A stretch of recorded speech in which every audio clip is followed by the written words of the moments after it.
Pemungutan suara online atau yang dikenal dengan electronic voting adalah proses pemilihan yang memanfaatkan teknologi informasi dan komunikasi untuk mencatat, menyimpan, dan memproses suara dalam bentuk digital.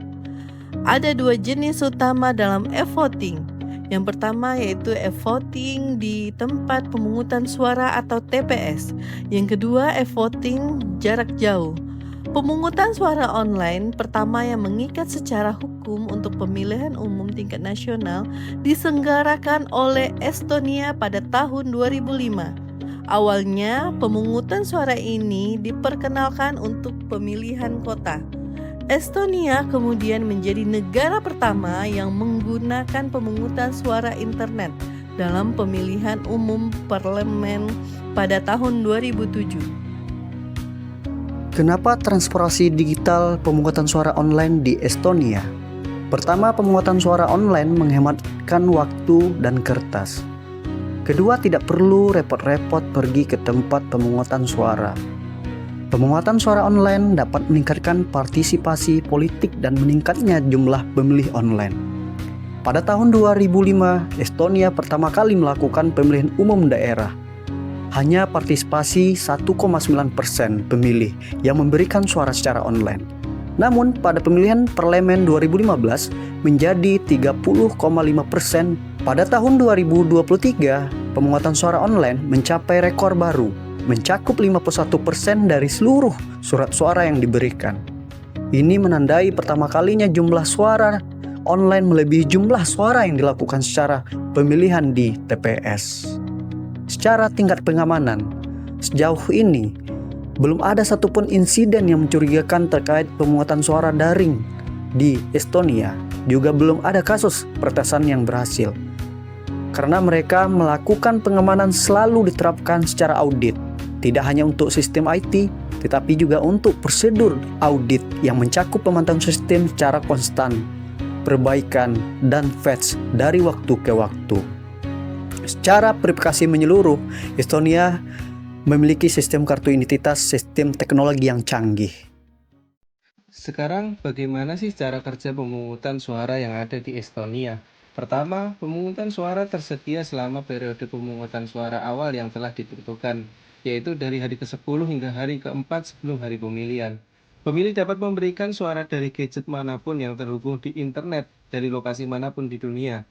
Dari halaman web pemilihan, pemilih pertama-tama mengunduh aplikasi pemungutan suara dan meluncurkan di gadget mereka sendiri. Selanjutnya, mereka mengautentikasi diri mereka sendiri menggunakan kartu identitas Estonia.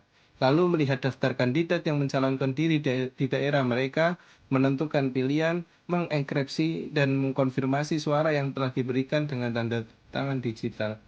Seluruh proses ini rata-rata memakan waktu kurang dari 2 menit.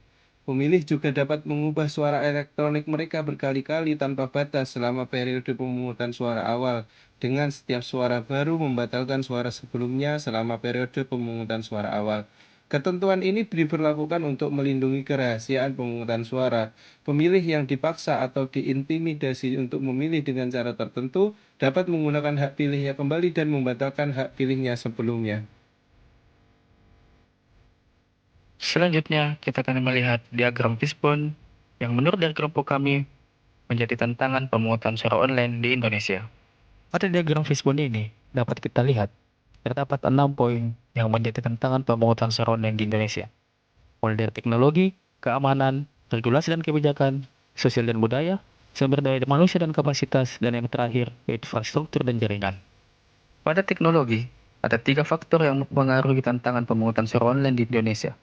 Yang pertama, standar nasional belum ada, kemudian risiko sistem down, dan yang ketiga, belum adanya sistem voting atau aplikasi yang andal untuk menunjang pemungutan suara online di Indonesia. 3 faktor yang mempengaruhi keamanan yaitu perlindungan data pribadi, manipulasi data suara, dan kemudian yang terakhir, ancaman peretasan. Di regulasi dan kebijakan, faktor-faktornya ialah payung hukum lemah, legalitas hasil yang diragukan, kemudian sinkronisasi aturan KPU dan Bawaslu. Kemudian selanjutnya infrastruktur dan jaringan. Adapun faktor yang mempengaruhi adalah akses internet yang tidak merata, ketersediaan listrik yang belum stabil, kemudian perangkat HP atau komputer yang berbeda-beda di tiap orang.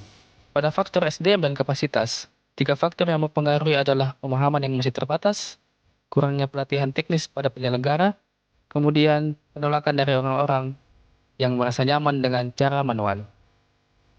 Pada poin terakhir sosial dan budaya, 3 faktor yang mempengaruhi merupakan literasi digital yang rendah, kepercayaan publik yang rendah, kemudian kerahasiaan yang diragukan.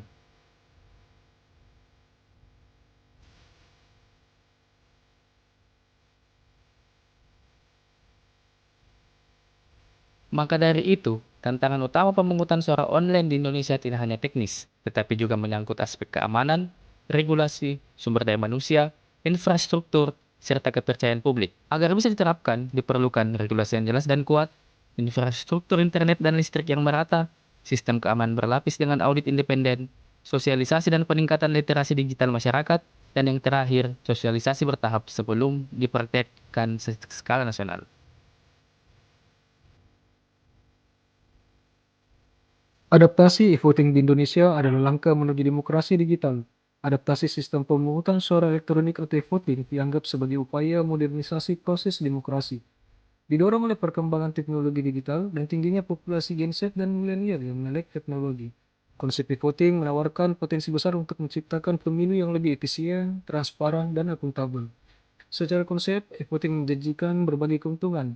Proses perhitungan suara dapat dilakukan secara real-time dan akurat, memangkas waktu rekapitulasi yang panjang, serta meminimalisir potensi kesalahan manual atau kecurangan.